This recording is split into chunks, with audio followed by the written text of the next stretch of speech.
नमस्कार साथियों, आप सभी का स्वागत है हमारे YouTube चैनल पर। आज की इस वीडियो में हम लोग बात करने वाले हैं पंजाब नेशनल बैंक की एक स्कीम के बारे में। ये जो स्कीम है बेसिकली पीएम स्वनिधि से जुड़ी हुई है। जैसा कि शायद आप लोग जानते होंगे, पीएम स्वनिधि स्कीम भारत सरकार की एक स्कीम थी जिसके अंदर स्ट्रीट वेंडर्स को या जो रेडी पटरी वाले लोग होते हैं जो अपना बिजनेस रेडियो के थ्रू करते हैं, उनको हमें आत्मनिर्भर बनाने के लिए भारत सरकार की पहल पर उनको बैंकों के द्वारा कुछ लोन दिया गया था। उसी स्कीम के अंदर कुछ नया मॉडिफिकेशन भारत सरकार ने किया है जिसके तहत अब हम उन स्ट्रीट वेंडर्स को क्रेडिट कार्ड भी दे पाएंगे। तो आज की इस वीडियो के अंदर हम लोग यही बात करेंगे, यही जानेंगे कि कौन कौन से ऐसे लोग हैं जो इस पर्टिकुलर स्कीम के अंदर क्रेडिट कार्ड लेने के लिए एलिजिबल पाए जाएंगे। दूसरा, इस क्रेडिट कार्ड के फीचर्स क्या क्या हैं, क्या क्या चार्जेस हैं अगर ये क्रेडिट कार्ड हम लोग लेते हैं, तो कौन कौन से ऐसे चार्जेस हैं जो हमें देने होंगे बैंक को। इस क्रेडिट कार्ड को अप्लाई करने का क्या प्रोसेस होने वाला है, कार्ड को एक्टिवेट करने का क्या तरीका होने वाला है और किस तरीके से इस क्रेडिट कार्ड को हम रीपे कर पाएंगे। तो इन सभी बिंदुओं को कवर करते हुए आज की इस वीडियो में हम लोग बनाने की कोशिश करेंगे, आप तक ये इन्फॉर्मेशन पहुंचाने की कोशिश करेंगे। अगर आपको ये वीडियो पसंद आए तो ज़रूर इसको हमारे साथ लाइक करें, हमसे जुड़ने की कोशिश करें और हमारे चैनल को सब्सक्राइब करें।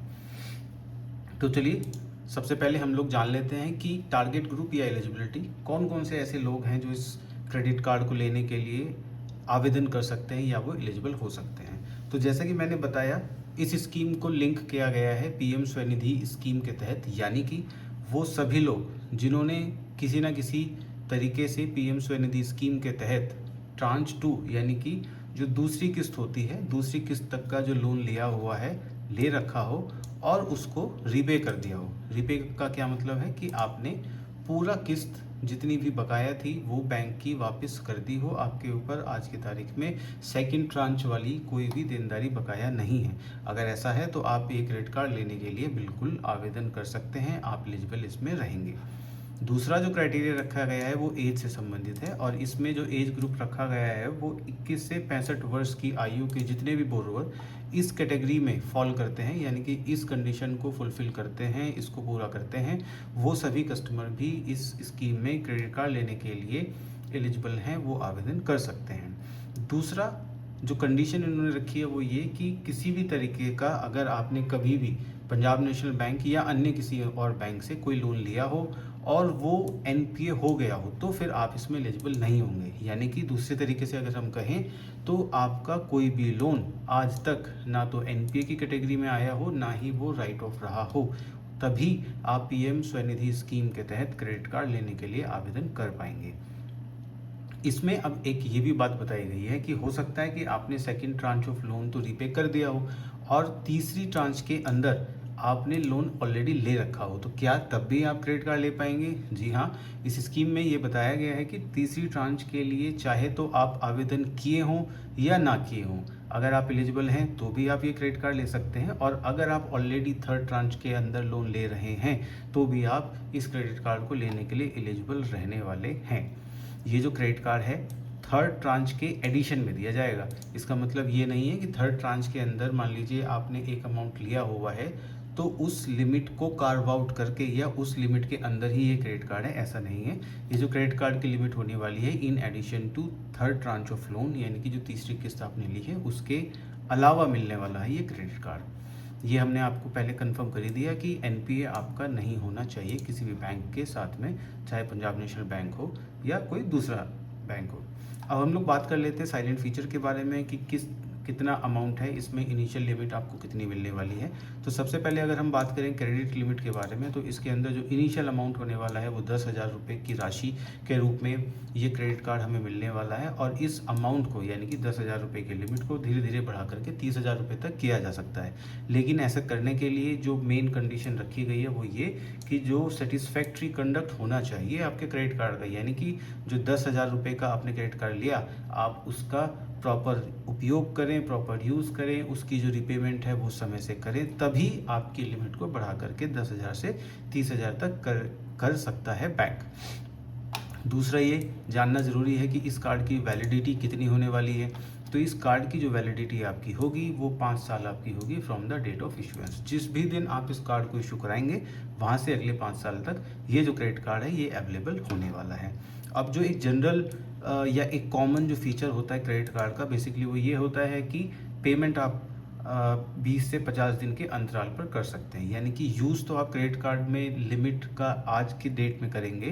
फॉर एग्जांपल आज डेट है जैसे 13 जनवरी 2026, लेकिन उस अमाउंट को रीपे करने के लिए आपको उस कस्टमर को 20 से 50 दिन का समय दिया जाता है, जो भी बैंक की गाइडलाइन कहती है। इसी तरीके से इस क्रेडिट कार्ड को आप अपने मोबाइल में यूपीआई लिंक कर सकते हैं, यूपीआई के माध्यम से ट्रांजैक्शंस कर सकते हैं। और इसमें जितना भी ईसीएस है, इलेक्ट्रॉनिक क्लियरिंग सर्विसेज जो हम यूज़ करते हैं, उसके माध्यम से फुल पेमेंट जो है आप अपने क्रेडिट कार्ड में जमा भी कर सकते हैं। एक इसके अंदर एडिशनल जो इन्होंने रिस्ट्रिक्शन लगाई है वो ये कि इस क्रेडिट कार्ड का यूज़ करते हुए आप कोई भी इंटरनेशनल या फॉरेक्स ट्रांजैक्शन नहीं कर पाएंगे। ऐसा करने के लिए इस क्रेडिट कार्ड में रिस्ट्रिक्शंस लगाई गई हैं। साथ ही आप इस क्रेडिट कार्ड के माध्यम से कोई कैश में भी विड्रॉल नहीं कर पाएंगे।